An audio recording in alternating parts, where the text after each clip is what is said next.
arabohora TV, ishakiro ry'ubutumwa bwiza, umusemburo w'agakiza. Arabohora TV, ishakiro ry'ubutumwa bwiza, umusemburo w'agakiza.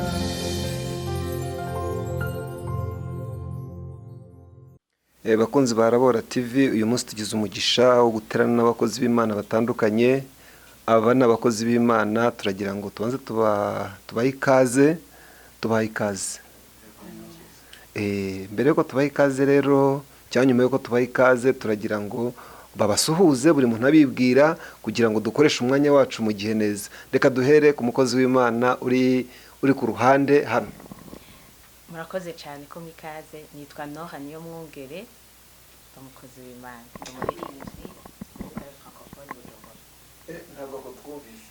umuririmbyi muri kahari francophone i Bujumbura.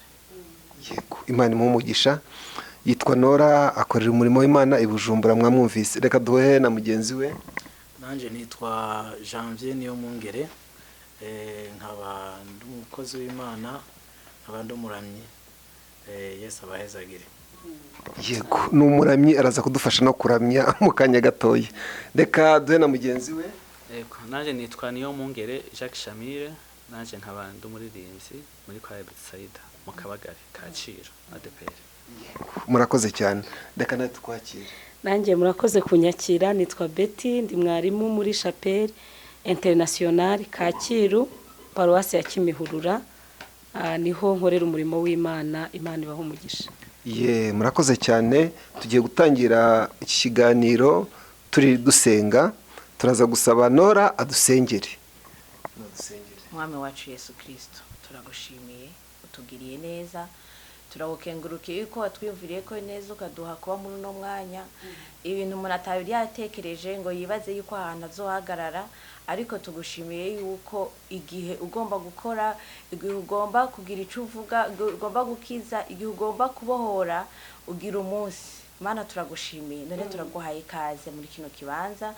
Mana yo mwijoro turaguhamagaye, ubane natwe nabo turi kumwe twese, ubuntu bw'Imana bube hano hantu uzobukoze. Turagushimiye muri byose kandi twizeye neza ko bidukore, ni mu izina ry'Umwami wacu Yesu Kristo. Amen. Amen. Murakoze cyane. Tugiye kuganira ikiganiro gifite intego ivuga ngo ese birashoboka ko umuntu yaba umukristo mu bihe bikomeye? Ese birashoboka ko umuntu yaba umukristo mu bihe bikomeye? Hari umuririmbyi umwe twigeze kuririmba cyangwa tujya turirimba uvuga ngo nge ndi umukristo. Yarabihamije arindageza ku munsi wa nyuma akibihamye. Ndagira ngo iyo ndirimbo niba muyibuka tuyiririmbemo gakeya kugira ngo umuntu yumve umuntu wabaye umukristo. Nge ndi umukristo, nzahora ndiwe mu bintu byose ngeze kugupfa. Nge ndi umukristo, mihamya nawe igihugu cyose cyanseka. Nge ndi umukristo wo mu mutima, kuko ubu nsigaye nkunda Kristo.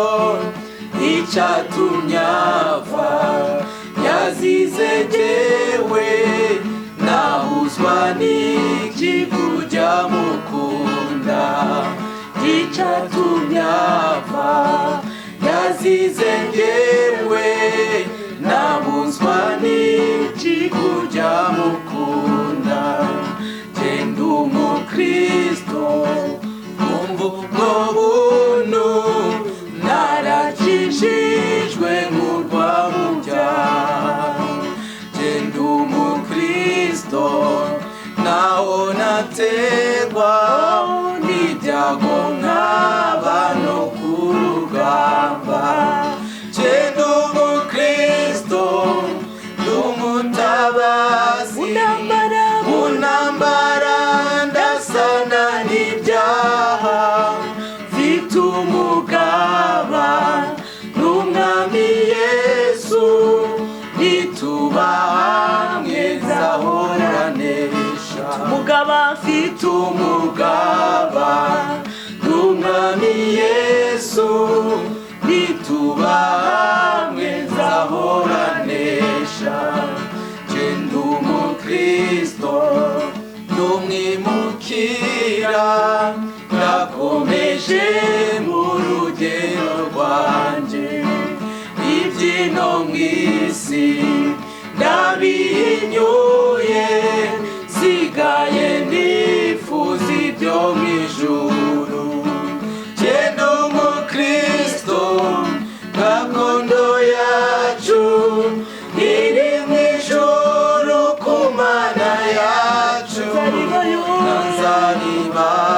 nzaribayo kandi niruho abaho bose baguwe neza nzaribayo nani miruho abaho bose baguwe neza ndi umukristo icyo ni ikintu gihumuriza umutima wanjye kinyibagiza ibyago byose nkumva nduhuwe n'umwami Yesu genda umukristo uko ni kose maze nyunumirwa ngiye gupfa zagira ibyishimo bitavugwa zabona ihirwe ngiye mw'ijuru zagira ibyishimo bitavugwa zabona ihirwe ngiye mw'ijuru zagira ibyishimo bitavugwa zabona ihirwe ngiye mw'ijuru zagira ibyishimo bitavugwa zabona ihirwe ngiye mw'ijuru zagira ibyishimo mbonye umwami wanjye zagira ibyishimo bitavugwa zabona ihirwe ngiye mw'ijuru. amen. Murakoze cyane kudufasha kuririmba iyi ndirimbo. Iyi ndirimbo twese turayiririmba tukumva ifite injyana nziza, tukumva ifite amagambo asa nk'akomeye, ariko ntitwishyire mu mwanya w'uyu muntu waririmbye iyi ndirimbo. Uyu yari umukobwa, niyo mpamvu ngiye guhera kuri Nora. Mu mateka twumva ko ngo yari umukobwa, noneho ngo akundwa n'umwami, umwami ngo baramuhamagara ngo agiye kuba umugore w'umwami, umuhungu w'umwami. Nuko simbizi neza, ariko mu mateka agenda uko nabyumvise. Bivugwa ngo uwo ntiyarakijijwe kandi umukobwa yarakijijwe. Waravuga ati jewe niyo umwami yaba afite ibi bya mirenge bingana gute, njyewe ntabwo natandukira ubwiza bw'Imana namenye ngo njye kubana n'abapagani, kubera hari ibigirwamana, hari biki. Aravuga ati jewe wenda nzatumirwe ngiye gupfa, nzagira ibyishimo bitavugwa. None Nora tugiye kubaza ikibazo. Uyu munsi muri iki gihe urubyiruko watubwiye ko uri umukobwa, yego twagize n'umugisha uyu munsi turi kumwe n'ibyiciro byose. Turi kumwe na Nora n'umukobwa, turi kumwe na Janvier n'umugabo arubatse, turi kumwe na Jamila n'umusore, turi kumwe na Maxera nawe n'umumama arubatse. N'ibyiciro byose birahagarariwe. Uyu munsi rero ngende umunyamakuru. Uyu munsi rero tugize umugisha ko turi kumwe n'ibyiciro byose bihagarariwe. Ndababaza mbariza buri cyiciro cyose. Uyu munsi urubyiruko rw'abakobwa bananiwe gukizwa kubera ibigeragezo bitandukanye. Hari ibigeragezo by'amafaranga biri hano hanze. Abantu barashaka amafaranga nk'abafite aho bayataye. Uyu munsi no huye n'ikigeragezo cy'umuntu ukubwira ati ngenda kuzana vewiti kandi umupagani, ariko mbere umudamu cyangwa mbere umugore tubane wabyitwaramo gute kandi warakiriye agakiza? Wabanza ukamubwira uti ngwino tubane uzakizwe nyuma cyangwa twabana ukazakizwa nyuma, cyangwa yabanza ukamubwiriza agakizwa, wabyitwaramo gute? Yego, murakoze cyane kandi ikibazo ntagira ngo kiroroshe. Ikibazo ni cyoroshe ariko bisumbirije byose. Icya mbere burya kwitwa ko wahawe mpemuyera, kuba ufise mpemuyera muri wewe, ibyo birahagije ko umufise, kuko we ngo numufasha, niwe duciye inzira tukamenya ibyiza canke bibi. Rero kugira ngo umuntu afate decision canke kugira ngo umuntu nyine yemange, burya nuko yatasenze biragoye. Ariko iyo uri ukijijwe ukaba uzi icyo ugomba gushikako, kuko kugira umugabo ni byiza, ariko kandi kugira umugabo utazoshikana mu ijoro naho ni ikibazo. Nubwo batubwira ko ijoro ariko ku gatwe k'umuntu, ariko natwe iyo tubana mu mibano mu kibanire baratubwira ko urugo ari ijoro rito. None ko nkijijwe vyongora amafaranga ni meza, kugira amafaranga ni byiza, kubaho neza biraryoshe. Nta muntu atokwifuza ibintu byiza, nta n'umwe atifuza kuba umuntu afite amafaranga. Kugira imodoka nziza ni byiza, ariko mbega ubuzima ugiye kubamo wewe nico wakiriye, mbega birahabanye. Donc ubona uzohava baho amahoro, kuko tugomba kubaho amahoro bikunde nuko dushobora no gukorera umwami wacu neza. None nimba jewe nkijijwe vyongora ku ruhande rw'iwanje, ndumva yuko vyongora kubana n'umuntu atakijijwe, vyongora pe. Hanyuma simvuze ko hariho abantu, hari umucuti wanje yambwiye ati nzogira afise mu fiancé wiwe no mukatolika, agati ndahomewe, ariko we arasenga, ariko we yaronse ubuhamya abantu yarasenze, haza n'abantu bamubwira ati yamara uyu muntu, kandi amubwira ati ntazi Imana. Ariko kuba yaratumberewe kuja kuri uwo mukobwa, nuko kumbura Imana igomba kugira ngo uwo muntu azagira n'Imana izimurokore. Ico rero si umuntu ari we wese abihabwa, barafise ababihawe pe, si uwo ari we wese. Ku ruhande rwanje umukobwa akijijwe, ni vyiza ko icya mbere nuko umuntu abana n'umuntu akijijwe, kugira ngo bikunde ko bashobora kuzokora Imana neza. Narakoze cyane, ashubije ikibazo ko nakifuzaga. Arambwira ati je sinabyishobozwa, ariko mfite unshoboza, ari Mwuka Wera nakiriye. Uwo Mwuka Wera rero buri muntu wese twumva aramukeneye kugira ngo amushoboze. Ni nayo mpamvu ushaka no kubaza Janvier, urakijijwe kandi uri umupapa. Abapapa muri iki gihe bahura n'ibibazo bikomeye, hari ubukode bw'amazu, hari akazi kataboneka, hari nk'igihe ushobora kuba ufite nka titire, wenda uri nk'umuyobozi runaka mu kigo runaka, ufite akise wenda yo gutanga nk'isoko runaka, ariko kugira ngo uritange bagomba kuguhereza nk'amafaranga kugira ngo ayo twakwita ruswa n'urugero kambivuga mu ncamake, kandi ufite ubwo bushobozi, kandi uzi ko iwawe kugira ngo urye biragoye, sibyo? Abanyeshuri bari mu rugo babirukanye. Nk'umugabo ufite ibyo bibazo by'urugo, nyine hari abanyeshuri, hari amafaranga runaka ukeneweho, hari uguhaha urugo, ibintu nyine byayo n'ibisabwa bya buri munsi, uranakodesha wenda, kandi uri muri titire runaka ishobora kuguhesha ayo mafaranga. Wowe ushobora kubyitwaramo gute nk'umukristo kugira ngo urwanye iyo ntambara uyitsine, nk'uko uyu mukobwa twaririmbye yatsinze iriya ntambara y'umwami? Murakoze cyane kumbaza ikibazo nk'icyo. Umbajije iki kibazo, novuga yuko nuko muri iki gihe abantu benshi ibibazo nk'ibi nyene umuntu yamavuga ati nibaza ko byomeruka, ariko twebwe ntitubayeho ubuzima bwa nibaza, ahubwo twe tubayeho ubuzima bwo kumenya ijambo ry'Imana rivuga gute. Ijambo ry'Imana yavuga ngo ingurire ihuma amaso y'ububona. So rero ni ijambo ry'Imana muri kuva ibice 23 haravuga ngo ingurire iyi ngurire sinzi mu kinyarwanda ngene bivuga ariko ndarizi mu kinuzi bavuga ngo iyi ngurire igira iki ihuma amaso y'ububone icyo ni cyambere ingurire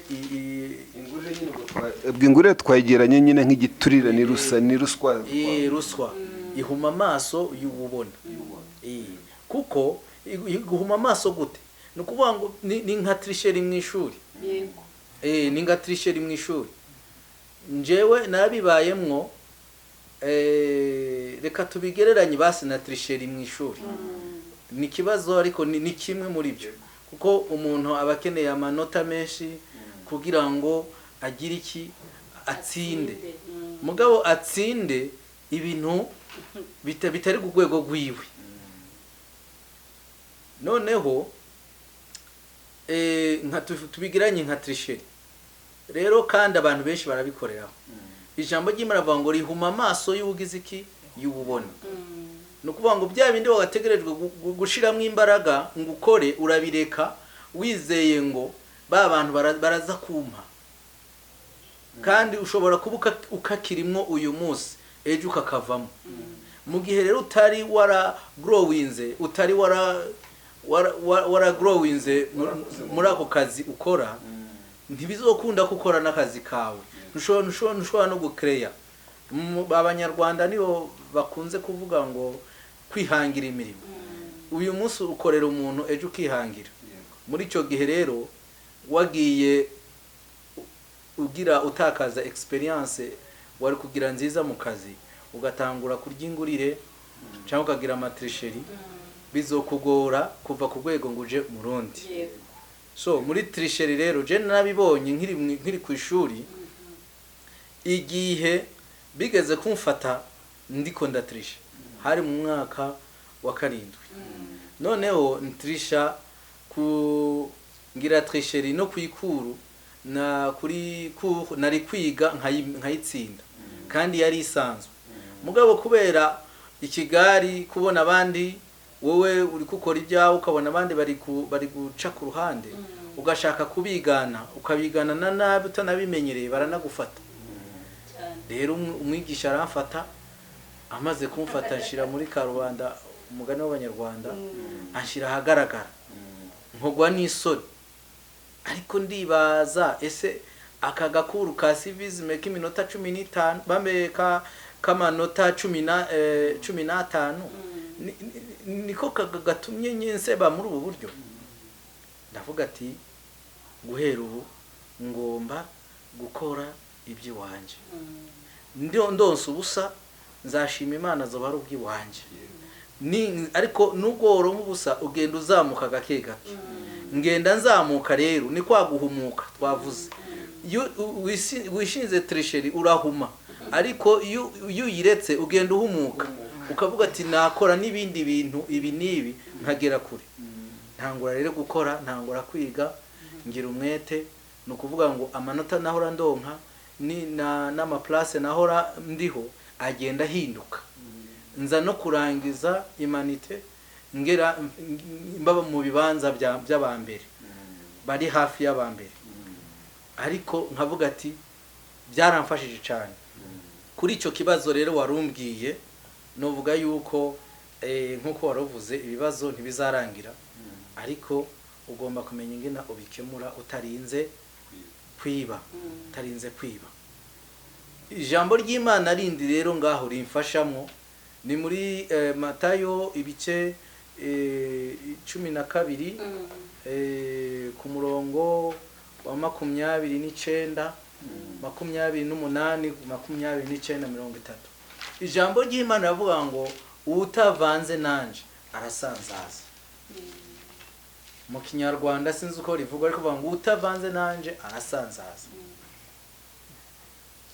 nkuko wabivuze rero nibaza ko tutorinda kugira cyane ntacyo birumvikana ariko ukeneye arahasoma bavuga ngo utampereye ko n'umwansi wanje kandi udasukiranya nanje arasanzaza ni ku murongo wa 30 amen mu kinyarwanda haravuga ngo Matayo 22 12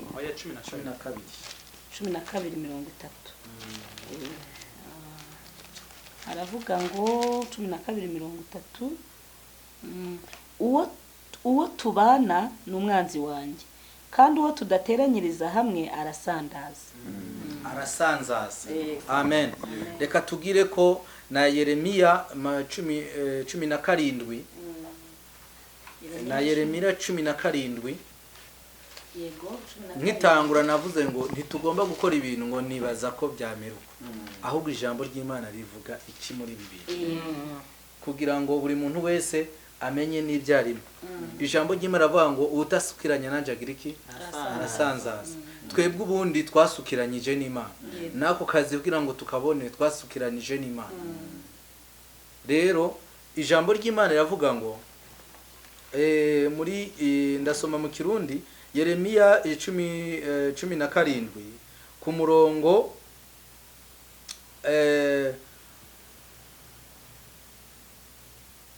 wa 11 haravuga ngo nk'uko inkware ibundikira amagi itataye, amagi itataye,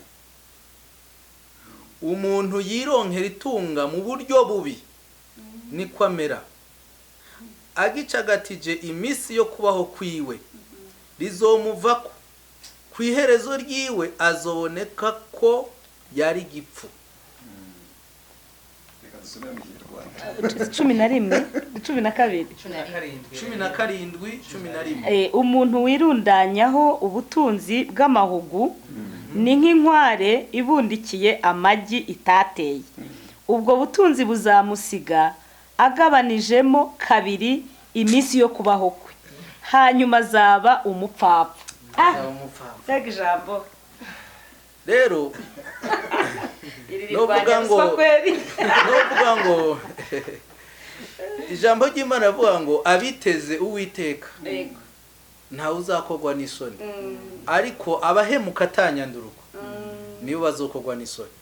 Rero uyu muntu yarahezagiwe n'Imana, ariko ntiyamenya ko Imana yamuhezagiye. Kubera rero atamenye ko Imana yamuhezagiye, atanguye kurenzaho kurondera ubutunzi butari bwo, kurondera itunga ritari ryo, ridaciye mu kuri.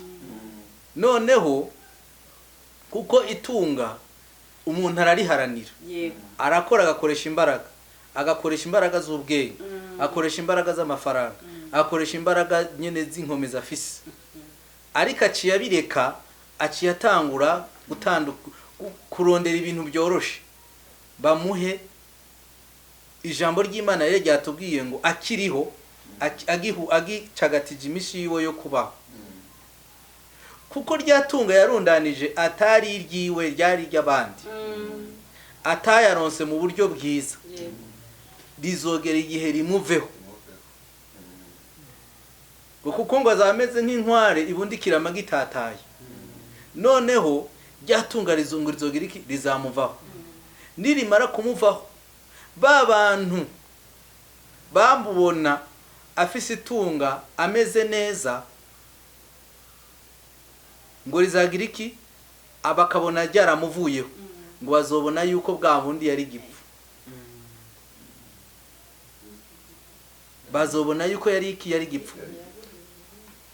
Hari n'abantu Imana yemera ko ubutunzi bubavaho, ariko ari impamvu zo kugira ngo yiyerekane nk'Imana. Urebye Yobu, tuba tugomba ngo tubihuze neza kugira ngo umuntu yumva atahure. Urebye Yobu, Imana yaremeye ko ubutunzi bumuvaho, ariko ku iherezo ahubwo yaciye aronka double benediction yari afise. Kuko urumva ibintu byose ni ku iherezo. Ku iherezo niho ruzingiye. Ku iherezo niho ruzingiye. Ku iherezo rero nimba bigaragaye yuko ahubwo aciye aronka n'ibirenze, ba bandi bazovuga bati ahubwo bazovuga bati nibibazo yahuye nabyo, nibihe yahuye nabyo, ariko Imana iri kumwe nawe. Rero ku icyo kibazo nshatse kucishura maze kunyura mu ijambo ry'Imana uko bivuga, niho bica bimfasha no kumenya uko ibyo bintu uko bimeze no gufasha abandi rero bango udasukiranye nanje arasanzaza. Amen. Ijambo ry'Imana nk'abakristo ijambo ry'Imana bango gusukiranya n'Imana ni kuvuga iki?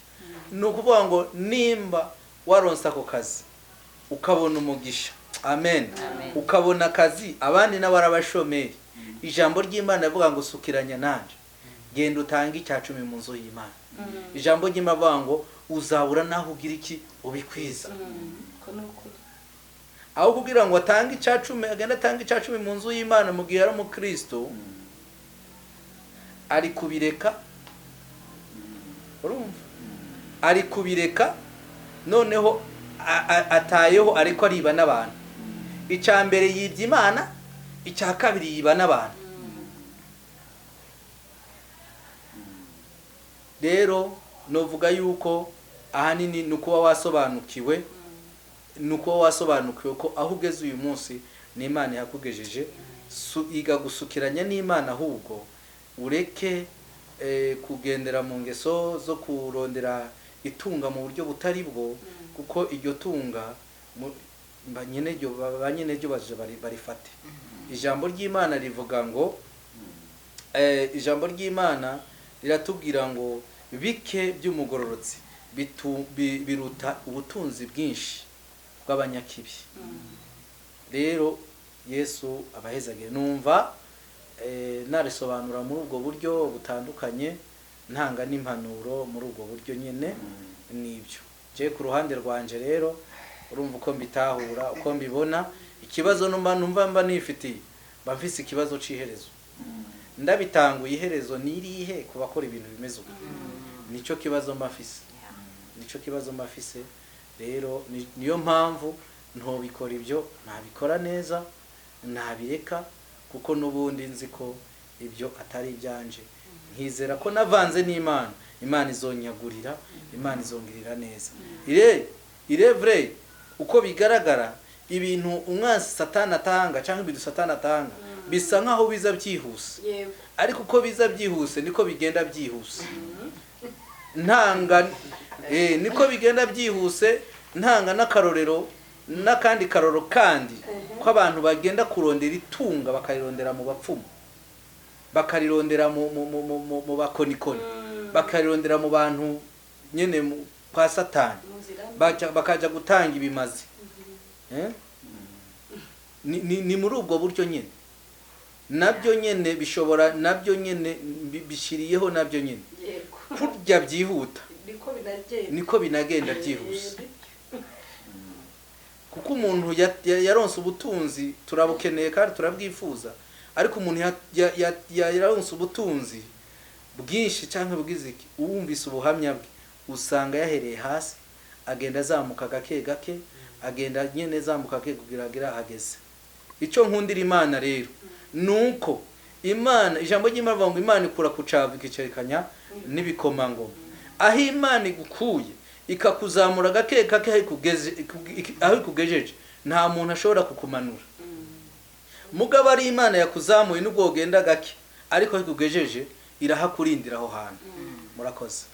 Yego, Janvier dushubije akora ijambo ry'Imana. Yesu barajyaga bamubaza akababwira ngo handitswe ngo, nukuri havuze ngo handitswe ngo nta kindi warenzaho. Ahubwo naje gusanga nsaga komisiyo kurwanya ruswa yakwifashisha kugira ngo yakwifashishwa handitse ngo, byatuma abantu barya ruswa nkeya, kuko baba bazi ko ihereza ryo ryiza kurusha itangiriro. Kandi ikindi nkuyemo gikomeye nuko iyo utamenye kujera iby'abandi ntushobora no kumenya kujera ibyawe. Yego, bivuga ko ibyo ujeze n'ubundi birongera bikagenda. Reka rero nze kubohora Nora afite urugendo agiye gukora, turagira ngo tuze no kumusengera, ariko tutaramusengera kugira ngo agende turaza kumubohora agende. Murabyemera? N'abakunzi bacu mu mwihangana agenda, afite urugendo, agiye gufata indege ya saa 6 agenda. Ariko reka abanza duhe impuguro ya nyuma nk'urubyiruko ku bakobwa. Urifuza ko abakobwa mu bihe nk'ibi bikomeye babaho gute, cyangwa bagenda kuzihe ngamba? Yego, murakoze cyane. icya mbere cyoco nuko umuntu yakizwa neza. Ushobora kumbaza ntari mbe gukizwa neza isiguri. Gukizwa rero ni uguhindukira. Umuntu akava mu bibi akaja mu vyiza. Suko bimeze? nuko Uyu rero muri wewe ufise kumva ko ushaka kugendera mu bintu vyiza. Ugomba kubirondera. Ugomba kurondera kubana neza n'abandi. Ugomba kurondera ku kazi kaberera imbuto. Aho tugomba kwera imbuto. Ico ijambo ry'Imana yatubwira ngo muzobamenyera ku byo bamba. Nta kindi. Biya turondera bindi ngibiki tuzobabonera ku byo bamba. Avuga gute? Yifata gute imbere y'abandi, yishura gute, agenda gute nivyo. Noneho rero nk'abakobwa ni muze dukizwe neza. amen Nimuze dukizwe neza, turagomba kwiyubahisha. Nuko kwiyubahisha kwacu rero ni kubaha Imana. Nuko kubaha Imana rero ni gukora ivyo Imana ishaka. amen Aho Imana ishaka iki? Yavuze umva kugira ngo tubeho neza, reka dukurikize ijambo ry'Imana tubarira. Nimba ritubwiye ni mubabagwaneze ni mubabe. Nimba ijambo ry'Imana rikubwira ngo kora ivyiza, kora ivyiza. Imana izora kuguhezagira. Ntizobura kugirira neza. Hari igihe umuntu yibaza gukizwa bakabifata nk'ibintu bashaka kubigira ibintu birebire cyane. Ariko nitwakurikiza ijambo ry'Imana rivuga ntabwo bigoye pe. Wewe muri wewe nega ni decision personnelle, decision yiwawe. Menya ngo je ndagomba kuba umuntu mwiza. Muri wewe unuvuga ati je ndashaka kuba umuntu mwiza. Ushita gukora ivyo abantu beza bakora. Ivyo umuntu mwiza akora ni decision. Muri wewe ufata decision yukumva ukeneye kuba kumera neza, wumve ko ushaka abantu bagushingira intara, abantu bakuvuge neza. Kuvyerekeye nk'imyambarire canke iki nukuri ntababesha mpemuyera tabayo. Reka turondere na mpemuyera be muri twebwe. Kuko umuntu ntiyo kwishoboza. Hari igihe umuntu aba yashaka avuga ati reka nimeruko, reka meruko. Ariko mpemuyera ari muri wewe arakuya kubwira ati ibisi ndabishaka, n'ibisi ndabishaka. Ukagenda nkuko mpemuyera kubariye. Bica vyoroha mu rugendo. Urugendo ruca goroha cyane kuko ufise umuntu agira akuyobora, akubwira ngo bigenze uko. Ntibizokuvuna. Ntari ibintu je bombwira ntafise mpemuyera bimvura avuga ati oya ariko uyu muntu kuri kambuzi bikananje n'ivyo nkunda. Bikumvura babara. Urakomereka kubera ko muri wewe hari kitakubarira. Mugabo wamaze kubwirwa acana gushiramwo ukoroha kwa flexible ukumva biroroshe kumva nibisanzwe bikaca bigenda neza. Niyo muyera muri twebwe hama nawe mukobwa ugire decision muri wewe yo kumva ushaka kubaho neza no gukora ivyiza ibindi byose bizogenda neza. Yesu abaheza. Reka dusabe mwarimu asengere Nora amuragize Imana kandi asengere urugendo rwe kuko Satani ntajya yishimira umuntu umukoze isoni kuko Nora buri yakojeje Satani isoni. Umuntu w'umukobwa iyo maramaje gukorera Imana akayihamiriza buri Satani aragambira akavuga ati nayo nzambabaza. Ndagira ngo rero umuragize Imana umugotesha amaraso Yesu Kristo kugira ngo Imana imurinde mu rugendo rwe kandi ibyo yiyemeje akomeze kubihamya iteka ryose. Data mu izina rya Yesu tugushimiye ikiganiro cyiza kirimo guhamiriza Imana dukoze. Dusengeye umwana wawe Nora, tumusabiye uburinzi bw'Imana, tumusabiye gukomerera mu Mana, tumusabiye kandi imigisha yose yo mu gakiza k'Imana. Mwami waravuze ngo nidusaba tuzahabwa, nidukomanga ku rugi tuzakingurirwa. Uyu mukobwa wiyemeje kugukorera akiyemeza gukoza Satani isoni, natwe dukojeje Satani isoni mu buzima bwe mu izina rya Yesu. Dusengeye uru rugendo agiye gukora, Mwami ugendane nawe. Ntagire ikibazo cyo gucererwa kandi turasabye kugira ngo umwuka wera w'Imana amugumeho. Duhagaritse imigambi yose mibi ku buzima bwe. Ibitero byose by'umwanzi turabyamaganye. Ahubwo amaraso ya Yesu Kristo namutwikire, namugote. Ineza y'Imana ni mubeho. Ikiganza kijojoba ineza kigendane nawe. Umugisha w'Imana haba mu kazi akora turamusengeye. Umwagurira imbago kubera ko yakurikiye Yesu, reka agire promotion, reka korara ririmbamo yongererwa imbaraga, yongererwa amavuta, reka iri torero asengeramo rigira umugisha ku bwa Nora mu izina rya Yesu, kuko yafashe icyemezo cyo gukurikira Imana. Humugisha buri muntu wese wakoze kino kiganiro, humugisha Janvier, humugisha Shamira, nanjye mpumugisha Papa Axel, umugisha mu izina rya Yesu. Reka ubuntu bw'Imana burushaho gutwikira buri wese, kandi dusengeye imitima y'abantu bari mu bibi, bari kugambirira nabi kubw'ubuzima, kubw'imibereho mibi, abariye ruswa, turabasengeye kugira ngo ijambo ry'Imana ribagarukeho, bakizwe neza, bamenye kugira ubutunzi bw'ukuri, ubutunzi buza bukaramba, atari ubutunzi buturutse ikuzimu, atari ubutunzi buturutse mu bapfumu.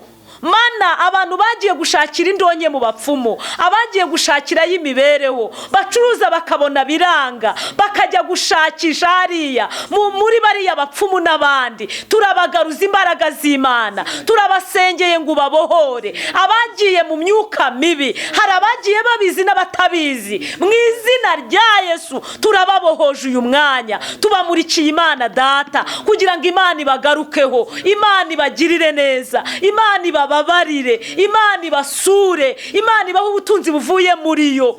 Haleluya. Iri jambo ribivuze neza ngo wirundanyaho ubutunzi bw'amahugu azapfa ari bwazize. Turasenze Mwami kugira ngo urambure imigisha yawe iboneke ku muntu wese, kandi imbabazi n'urukundo rw'Imana n'ubuntu bw'Imana nibigwire muri twe.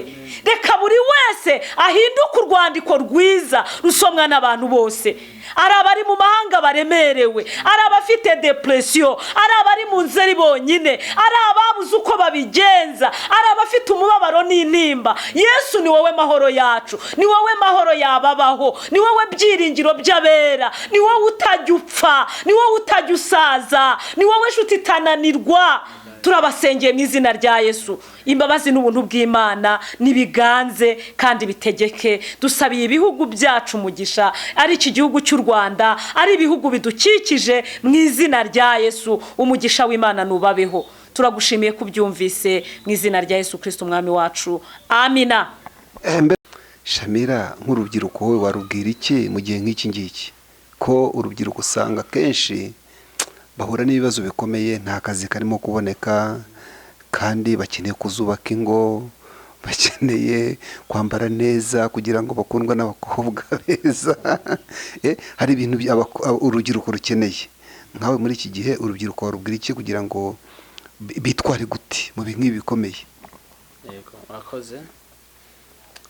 Ni ikibazo cyiza kinakomeye kitoroshe, ariko icyo navuga nk'urubyiruko mu gihe nyene ikihe kimeze uko nyene, Imana uko yari kize ko ari igihe kizoba gikomeye, ariko Imana yavuze yuko izabana n'abantu bayo mu bihe byiza no mu bihe bitoroshe.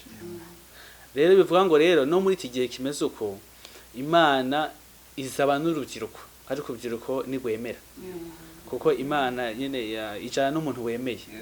Kuko Yesu hari ijambo yavuze, arabwira abigisha bwa ati mugende mubwiriza abantu ubutumwa bwiza, abizera bakemera bazakizwa.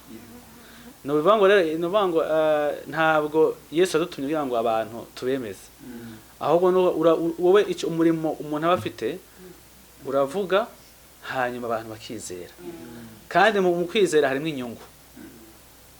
Hari ijambo nasonye rivuga ngo nkuko Mose yamanitse inzoka ku giti, abantu bose bareba iyo nzoka ku giti bagakira, ariko abantu batayirebye n'ubwo ubumara bw'inzoka bwarabariye barapfa. Bishaka kuvuga ngo rero no muri iki gihe kimeze uko, urubyiruko ruriko remerera Imana, Imana yarugira neza. N'ibyo amafaranga, Imana ifite amafaranga menshi cyane, ntabwo rero yabura kuyaduha, kandi urubyiruko ni imbaraga z'igihugu. Imana rero ikoresha abantu bafite imbaraga bagikomeye. Rero bangwe natwe rero urubyiruko, icyo narubwira ngo bihanga amaso ku bihe barimo, ahubwo bahanga amaso Imana, nizamenye uko izabigenza. Rero icyo narubwira yuko nkuko twavuze, wenda ku mbuto z'umwuka wera, Imana niyagenda ishoboza urubyiruko rukwiye kugira rukaba ahantu hamwe bakagira nk'amatsinda bakaza baja hamwe bakigishanya umwe akakubwira iki undi akakubwira iki mwese mugashira hamwe nk'urubyiruko rwubaha Imana tukabwiriza n'abandi bataramenya Imana no bango kuko muri iki gihe umuntu uba yafata business yiwe akayiha umuntu ngo amufashe wa muntu nyiri business akeneye kunguka none we agushize muri poste none uramunyazura mwibye rero bango uramuhombeje none wa muntu urumva ntabwo azasubira azabona ko urubyiruko yuko bigoye nyine kuruha ibintu kuko babona yuko batari stable rero iyo umuntu rero asenga yubaha Imana ikubuza kwiba nubwo ufite umutima ko Satani ni imitima ibiri iburanira mu muntu umutima wo gukora neza umutima wo gukora nabi ariko iyo usenga Imana umutima wiganza cyane ni umutima w'Imana niyo gijwirira kuruta none ukumvira Imana kutajyaje iryo Satani rero Satani rero wewe abashaka ngo umuntu yibe kandi nuko kwibura fatwa hanyuma bagufunge ubuzima bwawe usanga bwose bugize ikibazo ariko iyo wemereye Imana uremera ukajya bikeyi ariko biri mu Imana Imana yagenda kuzamura rero icyo navuga ngo nitwizera Imana tukayumvira tuzagira ibyiza byo mu gihugu amen Urakoze cyane ndagira ngo mbase na Maxera Shamira tubwiye neza tubwira ko uwizera cyangwa uwemera ari uzakizwa kandi nidukizwa nibwo tuzabona ibyiza byo mu ijuru ndagira ngo rero nibareza Maxera tujye duhura n'abamama ugasanga abamama bafite ibibazo bikomeye ugasanga aravuga ati byewe urugo rwarananiye mfite intambara zitandukanye ngiye no kubivamo ngiye no kubivamo kubera ko no gukizwa ntacyo byamariye urumva wabona umugabo ufite imodoka nziza wabona ufite ubutunzi yakubwira ati rwose tube twakwibanira cyangwa twabicishijeho nkaguha amafaranga ukumva byoroshye nk'abamama nk'abo ngabo wabagiriye inama mu gihe nk'iki ngiki twitegura ko Yesu ashobora no kugaruka erega yaravuze ngo azaza nk'umujura niko ijambo ryambwiye azaza nk'umujura kandi turabona ko ibyahanuwe byinshi bitangiye kugenda bisohora twahanuriwe ibyorezo twarabibonye twahanuriwe impuha z'intambara twarazibonye twahanuriwe ibimenyetso byinshi bitandukanye twarabibonye ubu muri make turi mu gihe cyo kwitegura Umwami Yesu kandi Satani afite akantu k'agahuge yashyize mu bantu kabahugije ku buryo abantu bose birunduriye mu by'isi aho kwirundira mu bya Kristo nk'umukozi w'Imana hari abakozi b'Imana bashaka indamu aho gushaka ubwami bw'Imana turababona nk'abavuga ukabona barabwiriza ubutumwa ariko batabwiriza ubutumwa bukiza ahubwo babwiriza ubutumwa bwo kugira ngo bakundwe turagira ngo udufashe muri izo mpande zombi udufashe mu ruhande rw'abagore cyangwa rw'abamama cyangwa rw'abadamu wongere udufashe no ku ruhande rw'abakozi b'Imana nabo bagiye gushakira indamu mu by'ijambo ry'Imana urakoze cyane murakoze ibi ni ibibazo bibiri ndetse bitatu ariko kandi birumvikana ikintu nababwira abamama bari kubona ko ubuzima bukomeye bakaba bahura n'ibishuko bitari bimwe twakwifashisha rino jambo rivuga ngo hahirwa umuntu udakurikiza imigambi y'ababi ntahagarare mu nzira y'abanyabyaha ntiyicarane n'abakobanyi ahubwo amategeko y'Uwiteka niyo yishimira kandi amategeko ye niyo yibwira ku manywa na nijoro uwazahwana n'igiti cyatewe hafi y'umugezi ikintu nabwira rero aba bamama biragoye muri kino gihe ubuzima burakomeye hari igihe koko abamama baba bafite ibibazo by'ubuzima gutunga abana bagahura n'ababashuka wenda akamubwira ati ndaguha miliyoni 10 tubane wenda ucitinge umugabo wawe nagira ngo mbabwire ko nta mugisha uhari aho nta mugisha urimo kuko ijambo ry'Imana hano riravuga ngo hahirwa umuntu udakurikiza imigambi y'ababi imigambi y'ababi niba ari yabagushuka kugira ngo ugende ukora icyaha ubone ubuzima hari ibyo bajya bakunda kuvuga ngo mpemuke ndamuke ibyo ntabwo ari byo ahubwo bakwiriye kwiringira Imana ni nka rya jambo mwene data Janvier yavuze kwirundanyaho ubutunzi bishobora guca mu nzira ya ruswa bishobora no guca mu nzira yo kugusha umuntu cyangwa ese mvuge ngo iki nk'ubu hariho nk'ikibazo cy'ukuntu abantu bari gucana inyuma cyane abadamu ugasanga baraca inyuma abagabo babo bitewe n'imibereho cyangwa yenda no kubura amahoro mu rugo kuko wari uvuze ngo nk'abantu babona iby'urugo bibananiye baba mama bakumva babivamo oya nibabigumemo nyiri umushinga azabashyigikira kandi azabafasha nta kintu kigoye uri kumwe na Yesu. Hanyuma abandi bantu nabo b'abakozi b'Imana bashaka indonke cyangwa inyungu mu buryo butari bwo wenda akagenda akaba yahanura nk'ibinyoma kugira ngo abone imibereho cyangwa abone ubuzima nibabireke kuko ni bibi. Ijambo ry'Imana rivuga ngo nimubanze mushaka ubwami bw'Imana ibindi byose muzabyongererwa. Nubanze Imana imbere n'ubutunzi buzaza. Kandi noneho Bibiliya iranavuga ngo iri jambo ry'Imana tuvuga bene data ntabwo ari ikiguzi, sengera umuntu kuko nawe Yesu yaguhereye ubuntu. Ariko bene abo bakora ibyo ntekereza ko baba bagiye inyuma y'umurongo, ntabwo baba bakiri mu nzira y'Imana. Ibi twabivuga tweruye ni bamwe bitwa abapagani bo mu rusengero, siko mubyumva. None se ni gute umuntu yaba avuga Imana akajya gushaka ubutunzi mu byaha no kubeshya? Tujya tubona abantu babeshyera umuntu ukagerana umuntu akikunkumura ati ndabona imishinga yawe irimo ipfa. Ninde muntu utagira imishinga ze? Umuntu wese agira imishinga. Ati wowe rero zana igitambo kugira ngo ngusengere imishinga yawe kundi. Oya bakozi b'Imana bene data ibyo ni bibi. Ababikora babireke kuko ntibiri mu murongo w'ijambo ry'Imana. Kandi twebwe intego yacu ni ukwamamaza ijambo ry'Imana. Kandi ndagize mvuga ngo birashoboka ko batazareka kubikora kuko turi mu minsi y'imperuka. Niko ijambo ry'Imana rivuga ngo abantu benshi bazayoba bave mu byizerwa. Hari n'inyigisho z'ubuntu ziriho.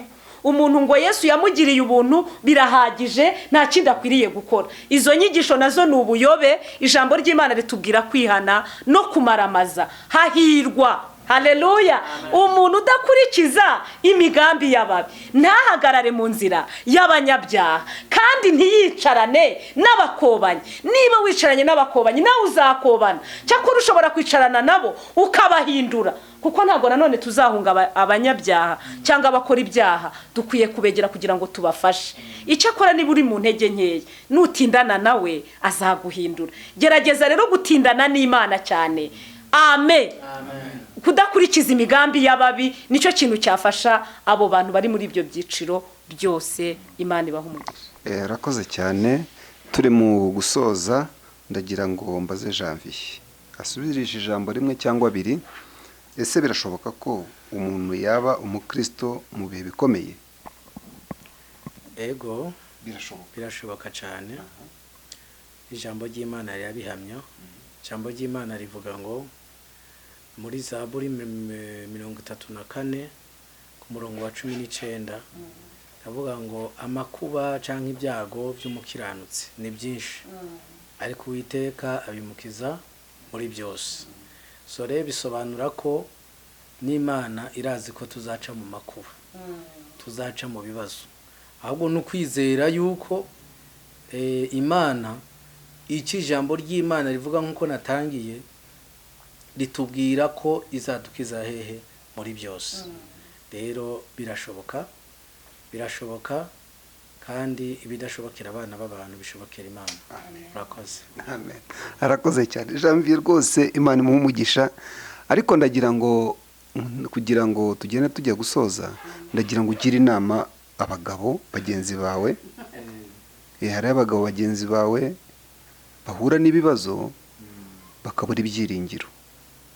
Wabakomeresha iki kugira ngo bagomeze kugira ibyiringiro? Icyo novuga nuko ku ruhande rw'abagabo nkuko wabivuze, ubundi ijambo ry'Imana rivuga ko umugabo ari umutwe. Umugabo n'umutwe w'urugo, ariko nubwo ari umutwe w'urugo, ijambo ry'Imana rivuga kandi ngo Imana niyo yitirirwa imiryango yose yo mu isi. So rero kuba uri umutwe w'urugo bisobanura iki? Bisobanura ko nawe ugomba guha Imana urugo rwawe, ukaruragiza Imana, ukarusengera kugira ngo Imana abe ariyo iruyobora, kuko iyo atari Uwiteka yubatse urugo ngo abagubaka babaruhira ubusa.